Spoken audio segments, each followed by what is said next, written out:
So yun, no? Kailangan nating umalis na maaga ngayon.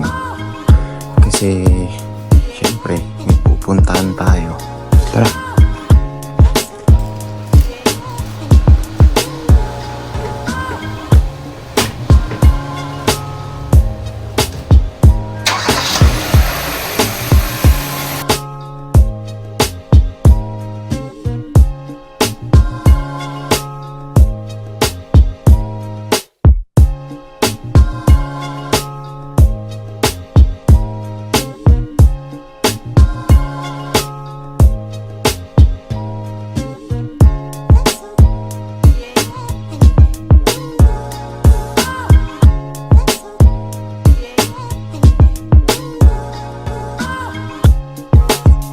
Pupunta tayo sa SMDC Coast.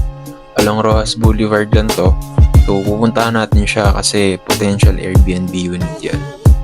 Tignan pa natin kung ano yung tsura and kung ano yung mga pwedeng gawin sa unit para pagandahin. So ayan, no? Let's go!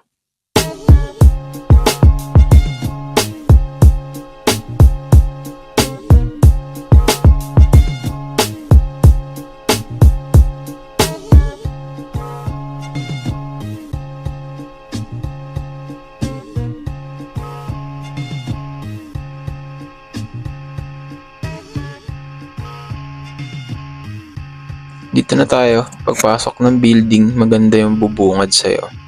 Maliwalas tignan, pwede mag-picture sa area na yon. Di ko lang siya masyado napakita. Pero, puntahan na natin yung unit mismo. Dito siya sa 30th floor.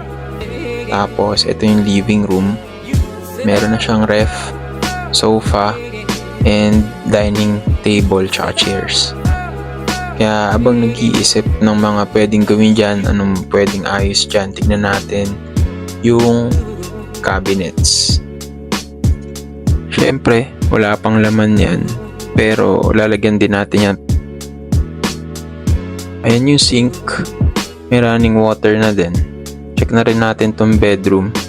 Yung frame na yan ay pang double size yata na mattress. So, dalawang bedrooms nito. Ito yung isa. Same lang rin sila ng size nung frame. Pero dito sa bedroom na to, no, merong cabinet. Syempre pandamit.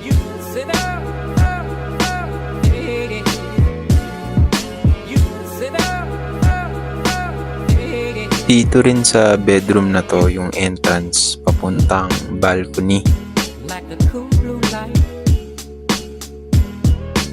Kung makikita nyo sa right, ayan yung World Trade Center. Tsaka Rojas Boulevard. Sa left, ito yung Pamakati. Yan, Rojas Boulevard.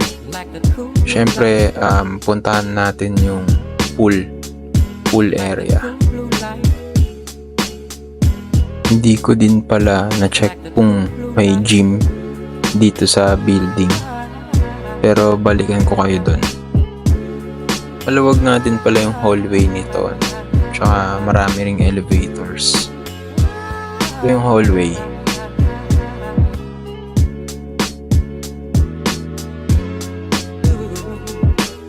Pool area, 7th floor. May playground din for kids. Pwede rin siguro kayo dyan kung trip nyo. Meron nga pala silang rules para sa number of tao na pwede dito. So kapag 1 bedroom unit ka lang, 2 people lang allowed, pero kapag 2 bedrooms ka, 4 people lang allowed. Hindi ko na nabasa kung may additional kapag sumobra ka ng ulo. Hindi na rin ako nang masyadong nakapag-video dito kasi may gumagamit ng pool baka kasi may lang siya na kaya. So ito na lang.